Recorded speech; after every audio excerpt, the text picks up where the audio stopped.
بسم اللہ الرحمن الرحیم۔ قربانی فرض ہے، واجب ہے، سنت ہے یا مستحب ہے؟ تو اس بارے میں کئی دلائل موجود ہیں۔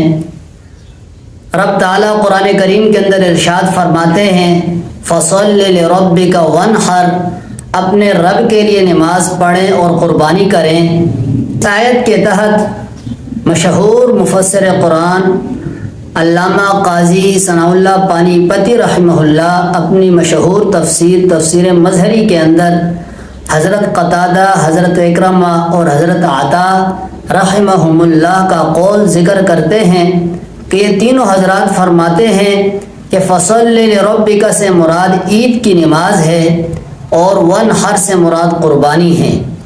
تو اس سے پتہ چلتا ہے کہ عید کی نماز بھی واجب ہے، قربانی بھی واجب ہے۔ اسی طرح ایک اور مفسر قرآن امام ابوبکر جساس رحمہ اللہ اپنی مشہور تفسیر احکام القرآن کے اندر حضرت حسن بصری رحمہ اللہ کا قول ذکر کرتے ہیں کہ حضرت حسن بصری رحمہ اللہ فرماتے ہیں کہ فصل لربک سے مراد عید کی نماز ہے، جبکہ وانحر سے مراد قربانی ہے۔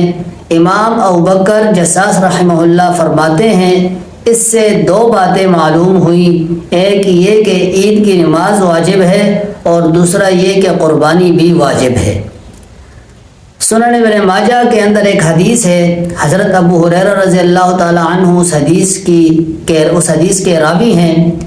وہ فرماتے ہیں کہ ان رسول اللہ صلی اللہ علیہ وسلم قال من کان له ساعة ولم يزحف فلا يقربن مصلانا، کہ رسول اللہ صلی اللہ علیہ وسلم نے ارشاد فرمایا جس کے پاس وسعت ہو، جو مالدار ہو، صاحب ثروت ہو، صاحب نصاب ہو، لیکن اس کے باوجود بھی وہ قربانی نہ کرے تو فلا یقربن مصلانا، وہ ہمارے عیدگاہ کے قریب بھی نہ بٹکے، قریب بھی نہ آئے۔ تو اتنی سخت وعید آپ صلی اللہ علیہ وسلم نے ارشاد فرمائی، اور وعید واجب کو چھوڑنے پر ہوتی ہے تو معلوم ہوا قربانی بھی واجب ہے۔ اب قربانی کس پر واجب ہے، کن لوگوں پر واجب ہے؟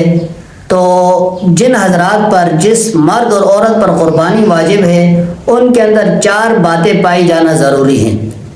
وہ چار باتیں اگر پائی جائیں گی تو قربانی واجب ہوگی، اور اگر ان چار باتوں میں سے کوئی ایک بات بھی نہ پائی جائے تو پھر قربانی بھی واجب نہیں ہوگی۔ وہ چار باتیں کیا ہیں؟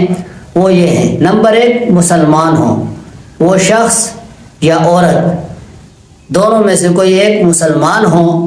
نمبر دو، وہ آزاد ہو، غلام نہ ہو۔ نمبر تین، وہ صاحب نصاب بھی ہو، اگر صاحب نصاب نہ ہوا تو اس پر قربانی واجب نہیں ہوگی۔ نمبر چار، وہ مقیم ہو، کیونکہ اگر مقیم نہ ہوا، مسافر ہوا تو مسافر پر بھی قربانی واجب نہیں۔ اب آتے ہیں صاحب نصاب کی طرف کہ صاحب نصاب یعنی کتنا نصاب ہوگا تو قربانی واجب ہوگی؟ تو صاحب قربانی کے وجوب کے لیے بھی اتنا ہی نصاب ضروری ہے جو صدقہ فطر کے وجوب کے لیے تھا۔